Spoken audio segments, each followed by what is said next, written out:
I was sipping my morning coffee on my porch, enjoying the cool breeze rolling through my neighborhood when I spotted a group of people standing near my driveway.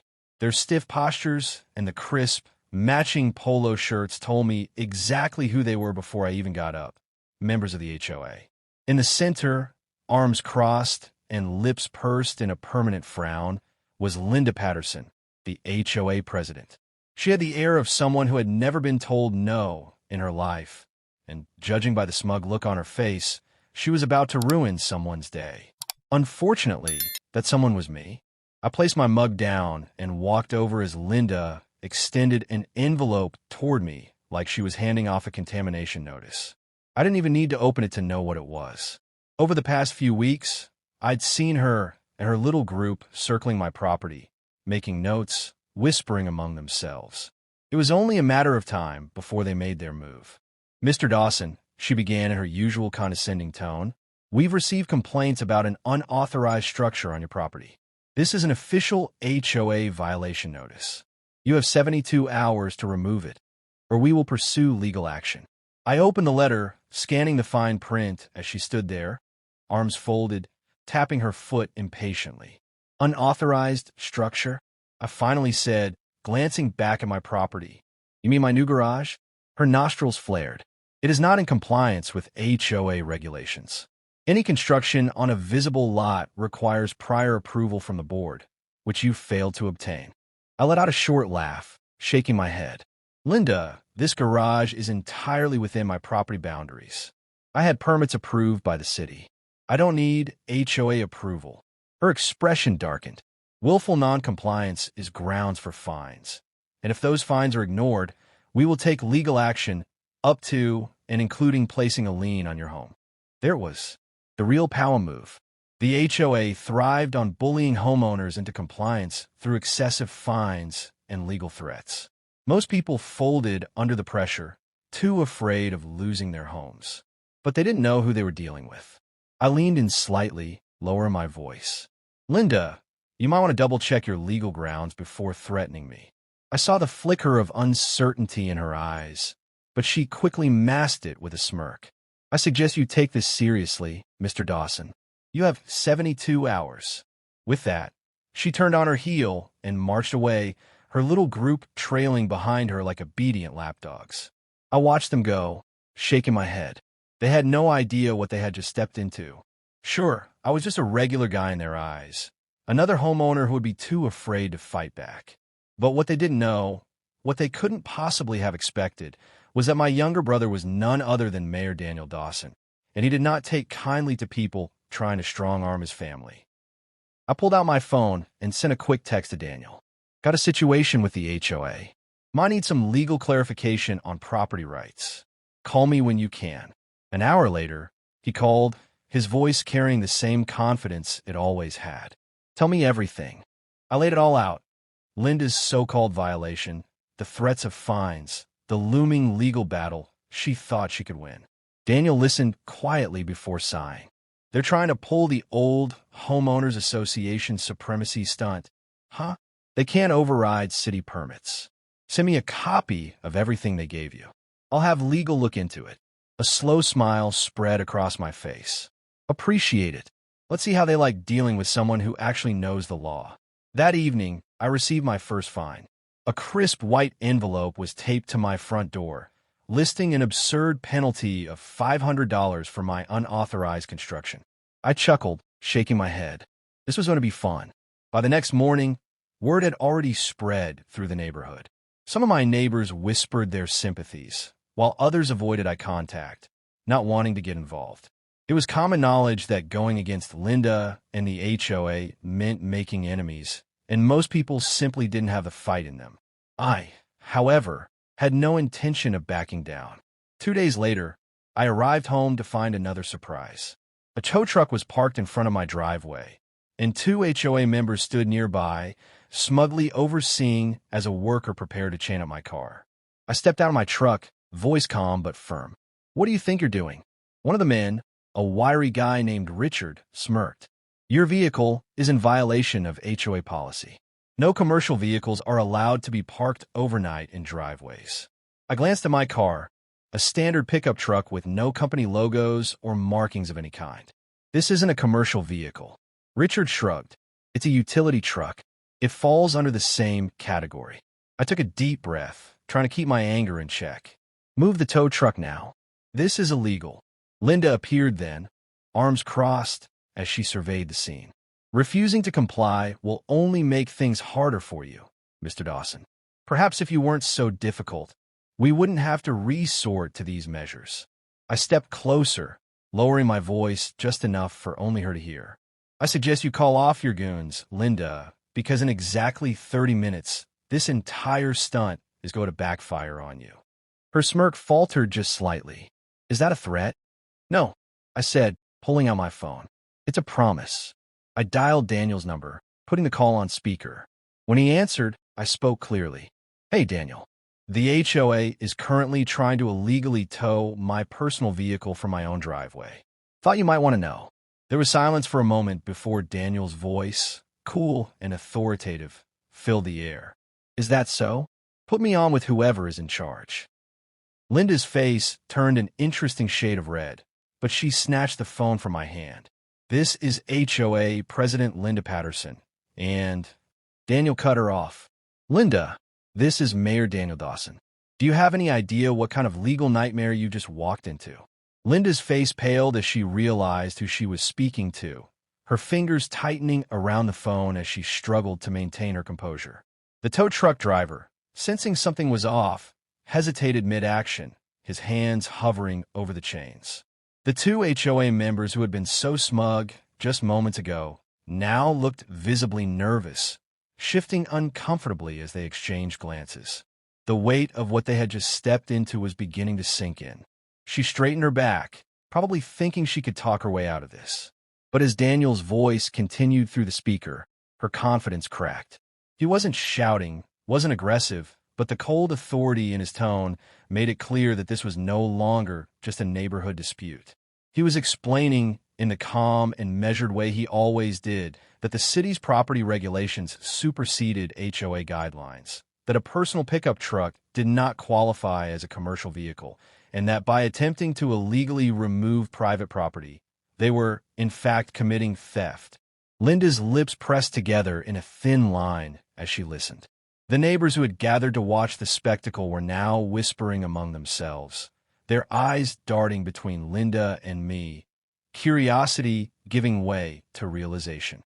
The HOA wasn't as invincible as it claimed to be, and for the first time they were seeing that. She handed the phone back to me without another word, turned on her heel, and marched toward the tow truck driver, ordering him to leave. He wasted no time, unhooking the chains before climbing back into the cab, reversing out of my driveway without so much as a glance in my direction. The HOA members who had stood beside her only moments ago, brimming with confidence, now looked anywhere but at me before scurrying after her like frightened mice. I watched them go, feeling a smirk tug at the corner of my lips. The battle had only just begun, but already they were retreating. The neighbors who had gathered dispersed slowly, some of them giving me small nods of approval, others still wary of being seen taking my side. The HOA had ruled over this neighborhood with fear for years, and that wasn't going to change overnight. But the first crack had appeared in their armor, and it was only going to get bigger. That night, another envelope appeared on my doorstep, this one marked as an official violation notice with an increased fine for the unauthorized structure that was my garage. The amount had doubled, and in bold letters at the bottom, it stated that failure to pay would result in further legal escalation. I laughed as I read it, shaking my head. They were doubling down, hoping I would fold. They had no idea who they were dealing with. I sent a quick message to Daniel, attaching a picture of the fine. His response came almost instantly. Let them dig their own grave. I'm already working on something. The next morning, I woke up to find another HOA member standing near my property, clipboard in hand, scribbling notes as he paced along my fence line. I stepped outside, arms crossed, waiting for him to acknowledge me, but he never did, just kept writing furiously like he was documenting some kind of major crime scene. After a few more minutes, he finally turned on his heel and walked off without a word. It was clear now. They weren't just trying to find me into submission. They were building a case, preparing for something bigger. They wanted to escalate this beyond fines, maybe even try to take me to court, force my hand, make an example out of me. What they didn't realize was that I had been preparing too. I spent the next few days collecting everything: copies of my permits, property records, city zoning laws. I documented every encounter, every fine, every attempt they made to intimidate me. I wasn't going to let them twist the facts in their favor. And then, just when I thought they had run out of tricks, they did something I hadn't expected. They called for an emergency HOA meeting. Not just a standard board discussion, but a full, mandatory gathering for all homeowners. The reason? Community-wide discussion on property compliance and neighborhood standards. Everyone knew what it was really about. When I arrived at the community clubhouse, the air was thick with tension. People were whispering in hushed voices, their eyes darting toward me as I walked in. Linda sat at the front, flanked by her usual cronies, her expression carefully neutral. But I could see it in the way her fingers drummed against the table. She was nervous. She was about to make her move. She stood up, clearing her throat, and launched into a speech about how the HOA had always upheld the highest standards for the neighborhood, how rules were in place to protect property values, how they couldn't allow disruptions to threaten the carefully maintained order of their community. She spoke about the importance of compliance, about how unchecked violations could lead to chaos. And then, without ever saying my name, she turned the entire room against me. She claimed there had been multiple violations, that one homeowner had repeatedly disregarded regulations, that they had exhausted all measures of diplomacy and were now forced to consider legal action to protect the interests of the neighborhood. She made it sound like I was the one disrupting the peace, the one causing problems. People murmured in agreement. That was the power of the HOA. They could make their case sound reasonable, make people believe that standing against them was standing against the community itself. But what they didn't expect, what none of them saw coming, was that I wasn't alone. As Linda prepared to wrap up, as she moved to put it to a vote, the doors of the clubhouse swung open, and in walked Daniel. He wasn't in his usual casual wear, but in his full mayoral attire, his presence commanding instant attention. The room fell silent, the shift in power immediate and undeniable. He took slow, deliberate steps toward the front, the weight of his authority settling over the room like a heavy blanket. Linda's expression froze, her eyes widening ever so slightly before she quickly tried to recover. She opened her mouth, maybe to dismiss him, but before she could get a word out, Daniel spoke. "Before this meeting goes any further," he said, his voice firm and steady, "I think it's time we talk about what's really happening here." The room remained silent, tension thick in the air as Daniel's voice carried across the gathering. He didn't raise it, didn't need to. The authority in his tone commanded attention without effort. He took his time, letting his words sink in, making sure everyone in the room felt the weight of them. Linda, usually so confident, so sure of her control, sat stiffly in her chair, her fingers tightening around the edge of the table. She had played this game many times before, but never against someone like him. She had no idea how badly she had miscalculated. He started with the facts, not the twisted, manipulated version Linda had been feeding the community, but the real, undeniable truth. He spoke about property rights, about how city zoning laws overruled HOA guidelines when it came to legal construction. He explained that my garage was built with full city approval, with the proper permits, and that no HOA rule could override that. Then he moved on to the fines, the intimidation tactics, the illegal attempts to tow my vehicle. He laid out every move they had made, exposing the pattern of abuse with cold, calculated precision. And then, just when Linda thought it couldn't get worse, he dropped the final blow. He revealed that the city had been investigating multiple complaints against the HOA, not just from me, but from other homeowners who had come forward in the past few weeks. People who had been too afraid to speak up, too intimidated by Linda's iron grip on the neighborhood. Some had been fined into submission. Others had been pressured into making changes to their homes that they couldn't afford, all under the guise of community standards. But now, with the mayor himself standing before them, confirming that an official review was underway. The tide had turned. The room wasn't just listening anymore. They were questioning. The whispers that had been in Linda's favor at the start of the meeting were now shifting, rippling through the crowd like an unstoppable wave. Linda tried to interject, but Daniel wasn't done. He explained that any attempt to take legal action against me would not only be dismissed, but could backfire severely. The HOA had already overstepped its authority multiple times, and if they pursued this further, they would open themselves up to lawsuits, not just from me, but from any homeowner they had wrongfully targeted. The city had the power to audit their financials, investigate how HOA funds were being used, and, if necessary, intervene to prevent further abuses. By the time he finished speaking, Linda's face had gone pale. The room was no longer hers to control. People weren't just looking at her anymore. They were looking at each other, at the other board members, at the documents Daniel had placed on the table in front of them. Doubt spread like wildfire. It was over, and she knew it, but she wasn't going to go down quietly. With whatever stubborn pride she had left, she stood up, smoothing the front of her blazer as she tried to regain some semblance of authority. She attempted to spin it, to make it seem like she had simply been following the best interests of the neighborhood. But her voice lacked the confidence it once had. No one was nodding in agreement this time. No one was rushing to defend her. Even the board members, who had once stood firmly by her side, were shifting in their seats, avoiding eye contact. Then came the final moment of reckoning. A homeowner, one of the quiet ones, the kind who never spoke at these meetings, raised his hand and asked the question that sealed Linda's fate. He wanted to know where exactly all the money from these excessive fines had been going. If the HOA had been collecting thousands of dollars in penalties, why hadn't they seen any real improvements in the community? Why had their fees continued to increase, yet their amenities remained unchanged? Others quickly joined in, echoing the question, demanding answers. Linda had been prepared to fight me. She had been prepared to stand her ground against a single homeowner.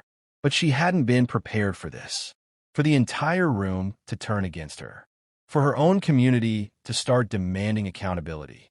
She tried to deflect, claiming that all financial decisions had been made in accordance with HOA regulations. But it was too late. The trust she had spent years carefully cultivating had crumbled in a matter of minutes.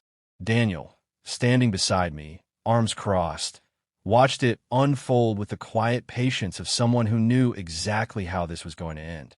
He didn't need to say anything else. The community had taken over now. They were asking questions Linda couldn't answer. They were looking for explanations she didn't have. The meeting spiraled out of her control. Homeowners, emboldened by Daniel's presence, by the knowledge that they weren't alone, began recounting their own experiences with the HOA's bullying tactics. The single mother who had been fined repeatedly for leaving a children's bike in her front yard. The retired veteran who had been forced to repaint his home twice because the shade was too dark. The elderly couple who had nearly lost their home because they couldn't afford the accumulating penalties over a minor fence issue. Story after story poured out, each one adding to the overwhelming case against Linda and her board. By the time the meeting ended, one thing was clear: her reign was over. The homeowners called for a vote, right then and there, to remove her from her position as HOA president. It wasn't even close. The majority raised their hands without hesitation. Even some of the board members who had been loyal to her from the beginning turned against her, seeing the writing on the wall. In a single night, Linda lost everything: her power, her control, the influence she had held over the community. She stormed out of the clubhouse without a word, but it didn't matter. The decision had been made. The next morning, a formal notice was sent out announcing her removal, along with plans to restructure the HOA entirely. Homeowners were given the opportunity to nominate new leadership, people who actually had their best interests at heart. The excessive fines were suspended pending review, and an audit was scheduled to go through every dollar the HOA had collected under Linda's tenure. Daniel made sure the city stayed involved, ensuring that this never happened again. I stepped onto my porch, coffee in hand, watching as neighbors walked by, some stopping to wave, others giving nods of approval. The fear that had once hung over this place was gone. People were talking, connecting, standing together in a way they hadn't before. It wasn't just about me anymore. It was about everyone who had ever been bullied into silence. Linda had thought she could intimidate me, force me into submission like she had with so many others. She had underestimated me. More importantly, she had underestimated the power of a community once it found its voice. My garage still stood exactly where I built it, untouched and completely legal. My truck remained parked in my driveway, without issue. And Linda? Last I heard, she had put her house up for sale, looking to escape the consequences of her own actions.